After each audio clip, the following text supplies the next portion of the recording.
শুভেচ্ছা। দেশের সংবাদে স্বাগত জানাচ্ছি সুমাইয়া সাজ্জাদ। শুরুতেই সংবাদ শিরোনাম।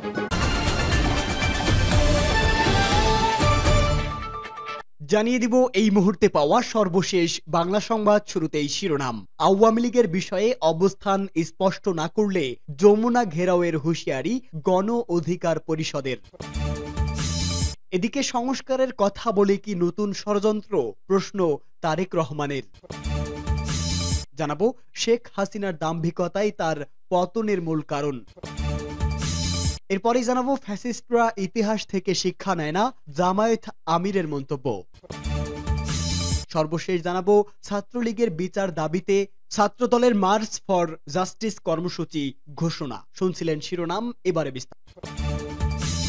আওয়ামী লীগের বিষয়ে অবস্থান স্পষ্ট না করলে যমুনা ঘেরাওয়ের হুঁশিয়ারি গণ অধিকার পরিষদের। আগামী ৪৮ ঘন্টার মধ্যে গণহত্যায় বিচার এবং আওয়ামী লীগ নিষিদ্ধের বিষয়ে সরকারের অবস্থান স্পষ্ট না করলে প্রধান উপদেষ্টার বাসভবন যমুনা ঘেরাওয়ের ঘোষণা দিয়ে গণ অধিকার পরিষদের নেতাকর্মীরা হুঁশিয়ারি দিয়েছেন। তাছাড়া অন্তর্বর্তী সরকারের উপদেষ্টারা ব্যর্থ দাবি করে তাদের কাছ থেকে দলটি কোনো ধরনের রাষ্ট্র সংস্কার প্রত্যাশা করে না বলেও জানিয়েছে গণ অধিকার পরিষদ।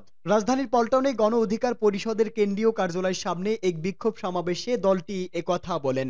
পরে এক সংবাদ বিজ্ঞপ্তিতে একথা জানানো হয়, জুলাই গণ অভ্যুত্থানে সংগঠিত গণহত্যা, একদলীয় ফ্যাসিস্ট শাসন ব্যবস্থা সহ গত ১৬ বছরের অপরাধের বিচার ও রাজনীতি নিষিদ্ধের দাবিতে এই সমাবেশের আয়োজন করা হয়। সমাবেশ শেষে বিক্ষোভ মিছিল নিয়ে ঢাকা জেলা প্রশাসকের কাছে স্মারকলিপি দেন গণ অধিকারের নেতারা। সমাবেশে দলটির সাধারণ সম্পাদক মোহাম্মদ রাশেদ খান মেনেন বলেন, আওয়ামী লীগ যে পাপ করেছে ওরা কোনো ক্ষমতা পেতে পারে না। শেখ হাসিনাকে ভারত থেকে ফিরিয়ে এনে ফাঁসির দড়িতে ঝোলাতে হবে।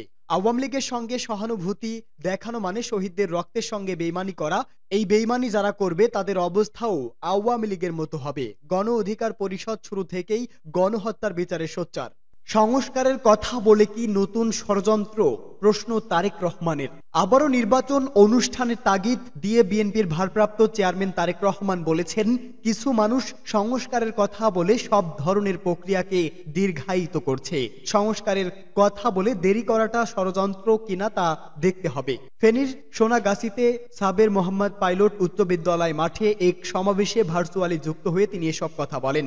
এ সময় দেশে গণতন্ত্র প্রতিষ্ঠা না হওয়া পর্যন্ত আন্দোলন সংগ্রাম চালিয়ে যাওয়ার ঘোষণা দিয়েছেন তিনি।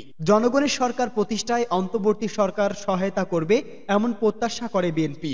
বিগত আন্দোলনে শহীদদের আত্মার মর্যাদা দিতে তাদের প্রত্যাশা অনুযায়ী সামনের বাংলাদেশ গড়ে তোলার আহ্বান জানিয়ে তারেক রহমান বলেন, গণহত্যার দায়ে শেখ হাসিনা সহ তার সহযোগীদের বিচার করতে হবে। একই সঙ্গে বিভ্রান্তি এড়াতে অনুচরদের বিষয়ে সতর্ক থাকতে দলের নেতাকর্মীদের নির্দেশ দেন তিনি। তারেক রহমান বলেন, যে হারে দ্রব্যমূল্যের ঊর্ধ্বগতি হচ্ছে, আইন শৃঙ্খলা পরিস্থিতি খারাপ হচ্ছে, এসবের লাগাম টানতে হবে, এসব বন্ধ করতে হবে, জনগণের সরকার প্রতিষ্ঠিত করতে হবে।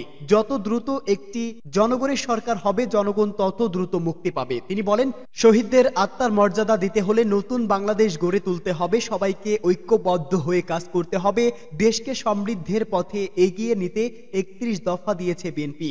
রাষ্ট্র কাঠামো মেরামতের জন্য বিএনপি ২.৫ বছর আগেই সংস্কারের কথা বলেছে, কারণ বিএনপি বিশ্বাস করত স্বৈরাচারের বিদায় হবেই। এর আগে ফেনী সোনাগাছিতে ৯ বছর আগে ক্রস ফায়ারের নামে বিচার বহির্ভূত হত্যার শিকার যুবদল নেতা মাসুদের পরিবারকে ঘর উপহার দেন দলের এই শীর্ষ নেতারা। শেখ হাসিনার দাম্ভিকতাই তার পতনের কারণ। জামায়াত ইসলামী সেক্রেটারি জেনারেল ও সাবেক এমপি অধ্যাপক মিয়া গোলাম পরোয়ার বলেছেন, অতীতের দমন পীড়ন, গুম, হত্যা ও দুঃশাসনের কারণে শেখ হাসিনার পতন অনিবার্য ছিল। তিনি বলেন, হেলিকপ্টার থেকে গুলি, মৃতদেহ পোড়ানো সহ নানা নির্যাতনে দেশের মানুষ কেঁদেছে, কিন্তু শেখ হাসিনার হৃদয় কাঁপেনি, বরং গোটা আন্দোলনে অংশগ্রহণকারীদের রাজাকারের বাচ্চা বলে তিনি দাম্ভিকতা প্রকাশ করেছেন। হাসিনা সেই দাম্ভিকতাই শেষ পর্যন্ত তার পতনের কারণ হয়েছে। জামায়াতে ইসলামীর আয়োজিত জুলাই ২০২৪ বিপ্লবের শহীদ স্মারক মোড়ক উন্মোচন উন্মোচন অনুষ্ঠানে খুলনা প্রেস ক্লাবের ব্যাংকুয়েট হলে ভার্চুয়ালি যুক্ত হয়ে তিনি এসব কথা বলেন। অনুষ্ঠানে সভাপতিত্ব করেন বাংলাদেশ জামায়াত ইসলামের কেন্দ্রীয় কর্মপরিষদ সদস্য ও খুলনা অঞ্চল সহকারী পরিচালক মাওলানা আবুল কালাম আজাদ। এছাড়া বক্তব্য দেন খুলনা জেলা আমির মাওলানা ইমরান হুসাইন, বাগেরহাট জেলা আমির মাওলানা রেজাউল করিম এবং খুলনা আলিয়া কামিল মাদ্রাসার অধ্যক্ষ ডক্টর মোহাম্মদ আব্দুর রহিম। ফ্যাসিস্টরা ইতিহাস থেকে শিক্ষা নেয় না, জামায়াত আমিরের মন্তব্য।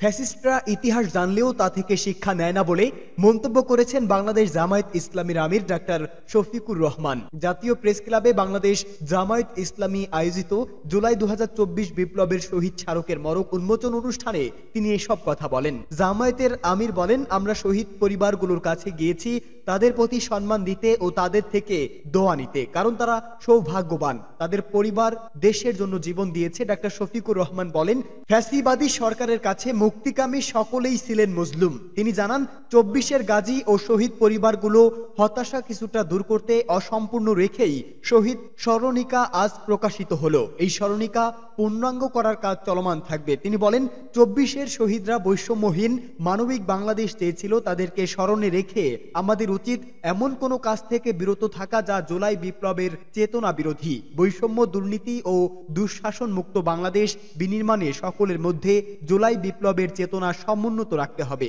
ডক্টর শফিকুর রহমান বলেন, আজ যে গণমাধ্যমগুলো এখানে এসেছে তারাও কিন্তু ফ্যাসিবাদদের থাবা থেকে মুক্ত ছিল না। সে সময় তাদেরকেও জীবন দিতে হয়েছে, রিমান্ডের নামে নির্যাতন ভোগ করতে হয়েছে। বিদেশে বসে যারা বাক এবং কলম যুদ্ধ চালিয়েছেন, দেশের মাটিতে তাদের পরিবারকে হেনস্থ করা হয়েছে, জেলে পুরে দেওয়া হয়েছে, এমনকি নারীদেরকেও ছাড় দেওয়া হয়নি।